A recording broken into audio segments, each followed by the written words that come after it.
नमस्कार प्रणाम, हम संजीत और आप सब देख रहे हैं एसबी न्यूज़ इंडिया 24। दोस्तों, आज हम दरौली विधानसभा क्षेत्र अंतर्गत आसाम पंचायत के मौजे आसाम में उपस्थित हैं। आप पिछला वीडियो के माध्यम से देख सकते हैं कि हमारे साथ इस समय भारतीय जनता पार्टी के प्रदेश नेता सुरेंद्र पासवान जी और आसाम पंचायत के पूर्व सरपंच ललिता देवी पति मुनि जी भगत हमारे साथ उपस्थित हैं। सबसे पहले सर, आपका हमारे यूट्यूब चैनल में स्वागत है।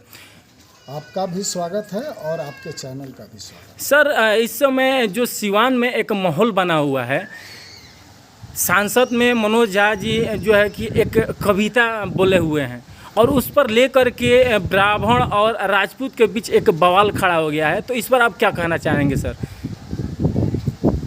देखिए, इस पर क्या कहना है, ये जो संदर्भ है, ये जो कविता है, ये जो प्रसंग है, यह प्रसंग को किसी व्यक्ति को अपने पर न लेकर के उसके भावार्थ को समझना चाहिए, उस शब्द का निचोड़ करना चाहिए कि वह जो संदेश है, वो जो कविता है, वह कविता का परिचय क्या है, जी। वह कविता का सारांश क्या है, उस कविता का भावार्थ क्या है जी। मगर उस चीज को न समझ करके अपने में जो लोग जी काफी बदले की भाव में जी एक दूसरे पर छीटा कसी का बात प्रारंभ कर रहे हैं, यह गलत है, यह नहीं होना चाहिए।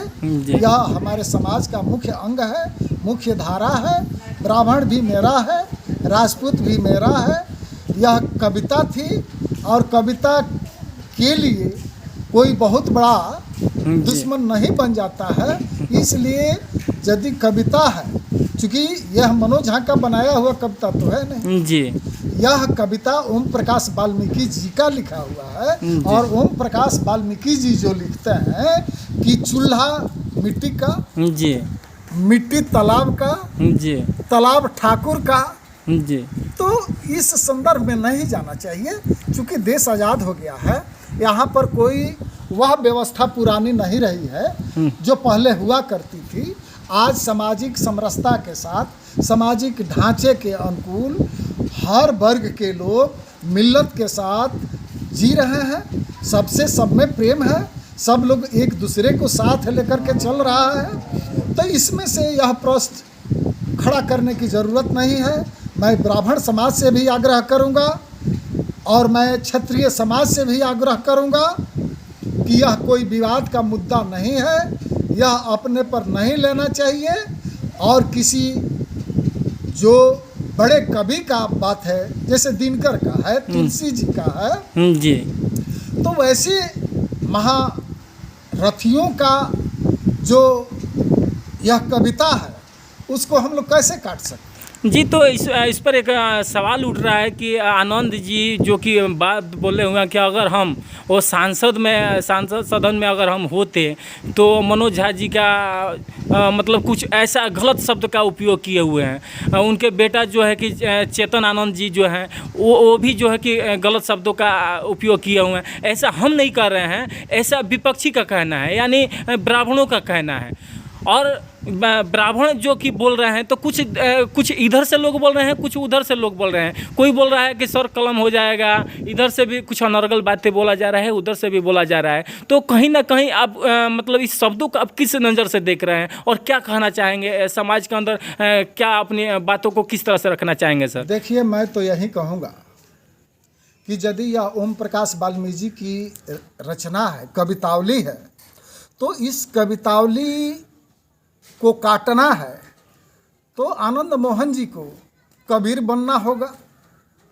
चूँकि कबीर की जो दोहा है, कबीर की जो दोहावली है, वह हर कविता पर चोट करती है, न कि किसी पर प्रहार करना।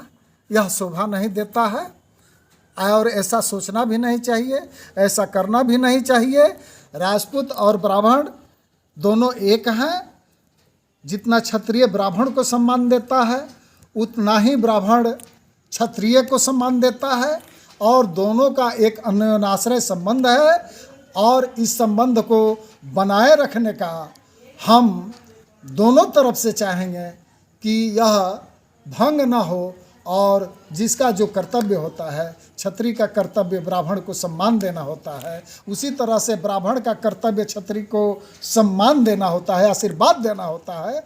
तो वह कड़ी जुटी रहे, बनी रहे और यह देश यही देख रहा है, एक दूसरे पर आक्रामकता दिखा करके, एक दूसरे को ऊंचा बता करके, एक तीसरे को नीचा बता करके इस तरह का मुहिम चलता है तो वह गलत है और यह समाज के लिए घातक है। और ब्राह्मण क्षत्रिय गठजोड़ में यह एक विडंबना है। तो जो है सर कि ये जो चुनाव सामने आ रहा है, तो इस चुनाव को नज़र मतलब देखते हुए ये जो इस तरह की जो बातें हो रही है, तो कहीं ये राजनीतिक एक साजिश तो नहीं है जो कि मनोज झा जी जो एक कविता का है जो ओम प्रकाश वाल्मीकि के द्वारा लिखित है, ऐसा सभी लोग बता रहे हैं। और जो आनंद मोहन है और ये जो चेतन जी हैं, चेतन आनंद जी हैं, और ये दोनों राजद के ही नेता हैं। तो ये राजनीतिक कुछ इसमें मुद्दा कहीं समाज को जो है कि जाति और धर्म में बांटने का कहीं एक नया प्रोपेगेंडा तो नहीं है? देखिए,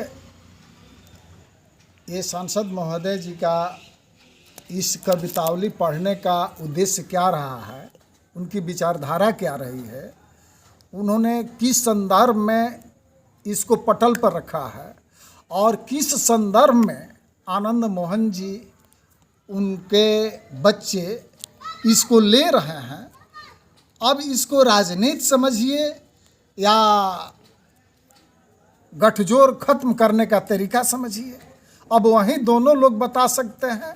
मगर मेरा मानना है कि किसी कवि के काव्य रचना को गलत नहीं ठहराया जा सकता और यदि उसमें सुधार लाना है तो कबीर बनकर सुधार लाया जा सकता है, न कि तलवार भांज करके। अभी आपने देखा कि भारतीय जनता पार्टी के प्रदेश नेता सुरेंद्र पासवान ने अपनी बातों को जिस अंदाज में, जिस बेबाकी तरीके से ब्राह्मण वर्सेज राजपूत के विवादों के बीच इन्होंने अपनी बातों को रखा, सुलझाने के लिए, इस विवाद को रोकने के लिए जिस तरीके से इन्होंने अपनी बातों को रखा है, क्या इन्होंने इस बढ़ते हुए विवाद के बीच इन्होंने जिस तरह से छलांग लगाई है, अपनी बातों को रखा है, इस विवाद में इन्होंने जिस तरह से कूदा है, तो क्या इन्होंने वाकई अच्छा किया है? अगर यह अच्छा इनके द्वारा यह कार्य किया गया है, इनकी बातों को अच्छा अगर रखा गया है, तो मैसेज के ज़रिए, कमेंट के ज़रिए हमें ज़रूर बताएं। तब तक हमें इजाज़त दें। इस वीडियो में बस इतना ही। कैमरामैन प्रिंस के साथ मैं संजीत कुशवाहा। जय हिंद, जय भारत, वंदे मातरम।